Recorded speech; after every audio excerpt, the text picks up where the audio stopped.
times from 1987 to the end of the 1990s. They raised teachers' salaries to be top in the nation, but the more important, they equalized them across districts so that in New Haven you were going to be paid as much as in Greenwich or one of those other wealthier districts. They raised standards for teaching and teacher education. It became harder to get into teaching. You had to pass certain standards and grade point average and certain tests. You also had to learn more in teacher education, especially about language minority students, special education, and how to teach reading. They offered service scholarships to attract and prepare high-need teachers and teachers of color in high-need schools. They required mentoring organized around a performance assessment that was actually the ancestor of the performance assessment for California teachers that we're now using today, where teachers did a portfolio, they planned and instructed, and they had mentoring to demonstrate that they could actually teach in a very structured way, very much like a mini national board portfolio. They blanketed the state with high-quality professional development, especially reading recovery, which has a very high rate of success with students who struggle to read in the early grades, the National Writing Project, and a set of mathematics networks. They revised their assessments to become performance-based, so kids in Connecticut, for example, actually do science inquiry and investigation as part of the exams that count for their high school assessments. They do a lot of writing on their assessments, and they did this for 15 years. More recently, reforms that are similar in New Jersey, which included parity funding of rich and poor districts and great and deep investments in professional development, literacy coaching, and so on, made it become one of the top states in the nation in every area of performance. It is the only top achieving state that serves as many as 45% students of color. More than a third are low income. And it achieved one of the largest reductions in the achievement gap. And you can see that by 2007, Black and Hispanic students in New Jersey outperformed the average student in California. There's a little dot there. That's California, falling under all of the groups in New Jersey. That was not the case 10 years earlier. States that have really transformed themselves have gotten purposeful, they've gotten focused, they've had a plan, and they've engaged in that for a decade. And we are poised to do that in California. Right now, we may not have a lot of money. Is that an understatement? Maybe yes. But in a couple of years, economists say the economy is coming back in California. There will be resources in California. There's a lot we can do right now with what we have, and we can prepare to be ready to do what we need to do when the economy does turn around. We need to think about this in terms of ending a lot of the waste that's in the current system. We talked about attrition. Just attrition of teachers, just the revolving door itself, when you have to pay $15,000 to $20,000 every time you replace a teacher for the lost costs that creates for a district, $500 million could be saved if we could just reduce attrition with smart policies like those we've heard about.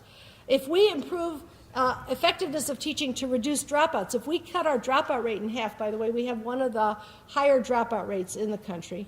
We're still not making much headway on that. We would save about $15 billion if we cut our dropout rate in half. We would secure great rewards if we could redirect some of our funding from prisons to education.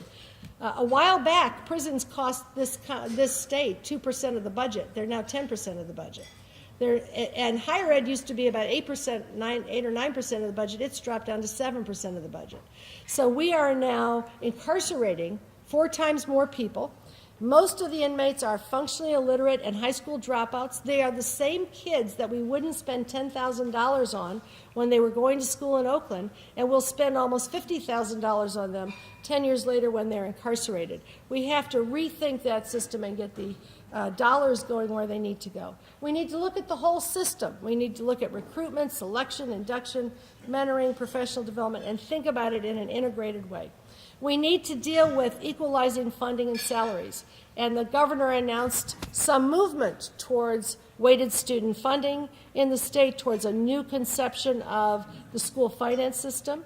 This is huge. And this just shows you within the Bay Area in San Mateo, San Francisco, Alameda, and Marin counties, what salaries look like. On average, a teacher in Oakland earns $54,000. A teacher in Portola Valley earns $89,000. And if you just looked at beginning salaries, it looks very similar. There's almost a 2-to-1 ratio. If we don't fix those kind of things, we're not going to fix the distribution of the teaching force. And then we can build on, refine, reclaim, and scale up our proven successes. Californians have done a lot of things right. This state has had a lot of good ideas, and they've been studied by others. So we can make strong preparation affordable to attract a talented, diverse teaching force. We used to have something called Governor's Teaching Fellowships. Harvard School of Education did a study of this program and found that it made a huge difference in getting talented people into high-need districts by paying for their education. Apple loans and CalTE grants have been part of that. We need to create the support that will allow people to afford to be prepared.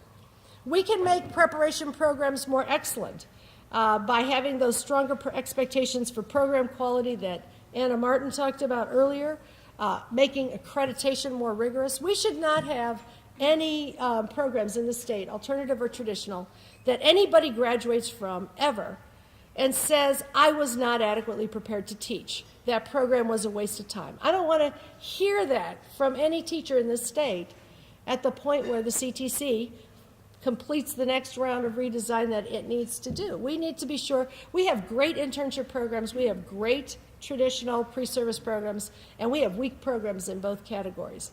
And we need to get to the point where we're learning from the best and raising the bar. One of the things that we can do is use the teacher performance assessment to get there. We're the first state in the nation to put in place a pre-service teacher performance assessment. And programs that are involved in this, I participated in one of the models, the performance assessment for California teachers. We've learned so much about how to improve preparation because our candidates have to be assessed on whether they can actually teach, not whether they can bubble in on a multiple choice test. And when you get that feedback about who can adapt instruction for special ed students, who can assess their students, is their instruction up to par, it causes you to change your courses, your student teaching, the way it all comes together. And we're seeing that happen in California. With a little bit of investment, we could raise the bar and stop fighting about pathways and start looking at how to get quality in all of them.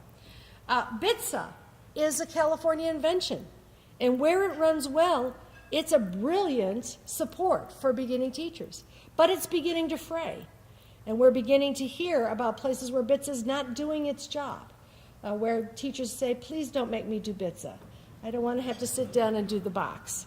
But we know how to do BITSA well. We have a lot of places that are doing it well, and we need to take advantage of the best places and retool and leverage all of the districts to get to the features of the best places. Some of this will be legislative, some will be regulatory, some of it will be the profession learning from each other. And finally, we need to rebuild a strong infrastructure for teacher learning. Subject matter projects were invented in California. They are now used in New England as one of the major reforms in Vermont and some of those other states I talked about.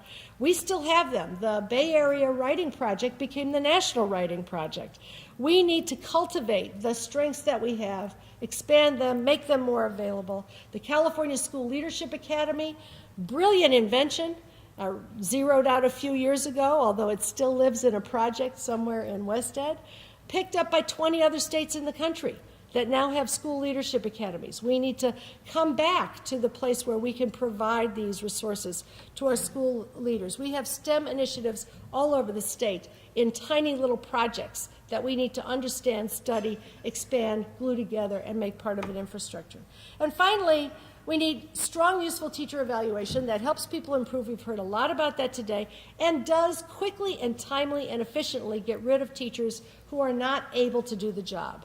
And those two things are going to happen when the criteria are right. We heard about some of the shortcomings of value-added methods for teacher evaluation. I will simply say on that, having done a lot of studies in that area, that the biggest challenge is that we could get metrics that we think are reflective of teacher quality, that we know from research are reflective of many other things other than the teacher, him or herself, and that will disadvantage the teachers who teach the highest need kids.